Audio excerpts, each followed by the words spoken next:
My trade, it's been a massive 24 hours coming through in the gold market, and if we have a look at price action today across Asia, we're seeing some pretty lively conditions, which tells me it's going to remain front and centre on clients' radars going forward.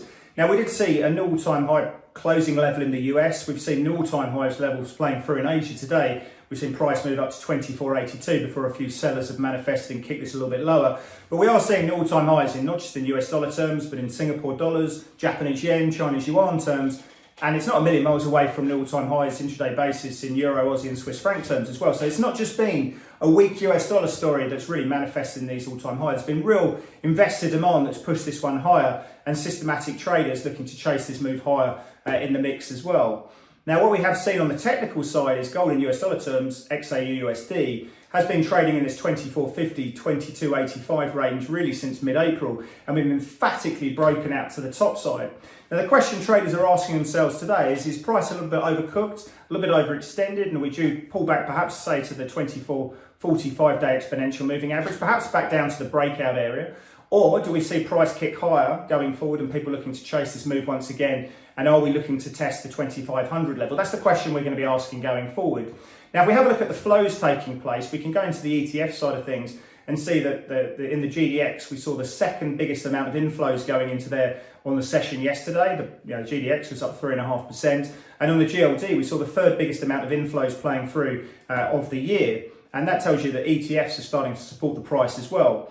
Now, if you have a look at the futures market, we saw that sort of $14 correct or mini correction we saw yesterday, mini pullback that we saw yesterday post retail sales. We did see huge accumulation playing through, a huge volume playing through. And again, when price broke through the all-time highs in the futures, 24.54, big volume playing through. And that tells me that there's probably a lot of systematic CTAs who have looked to chase this move higher. And I continue to think if we do see this price kick higher, CTAs are very much going to be in the mix going forward.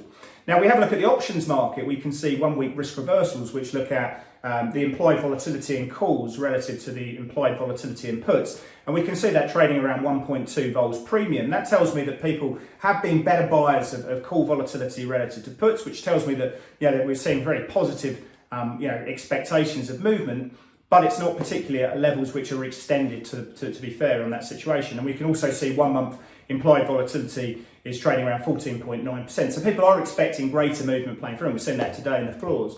Now, the other factor is that clients are asking what is driving this move. And I think there's a number of factors. Certainly the investment case has changed, which has meant systematic funds have had to chase the move higher.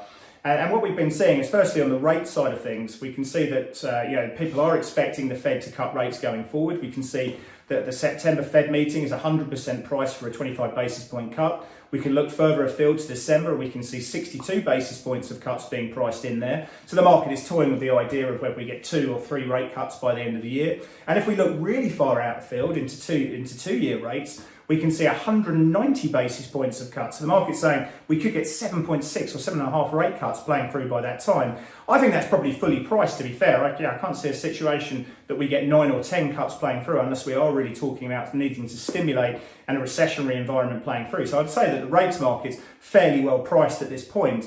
And we have seen 2-year treasuries moving down from around 4.6 to 4.4 or 4.8 to 4.4%. Obviously, that's been supporting gold as well. We can see that the investors have looked at the playbook over the years and seen in the last 4 different rate cutting cycles, that in 3 of them, in the next 6 months after the rate cutting cycle started, we did see gold working really quite well in that situation. So perhaps people are front running the idea that perhaps it works again. Now, I know 4 is not a great sample size, but people are saying perhaps if the Fed are looking to cut rates going forward, that's going to support the gold market as well. I think you've got to look at politics as well. The fact that we've got Donald Trump, clear favourite to win the election now in the betting market's eyes, and he's obviously brought in JD Vance, who's seen as a fiscal hawk or a protectionist hawk against China and Mexico and other countries like that. And people are perhaps hedging against, not just against protectionist measures and trade tariffs, but against the idea that if we were to get a Republican clean sweep going forward, then we could see the fiscal deficit being blown out quite substantially as well. I know that's going to push up yields, but perhaps that idea about fiscal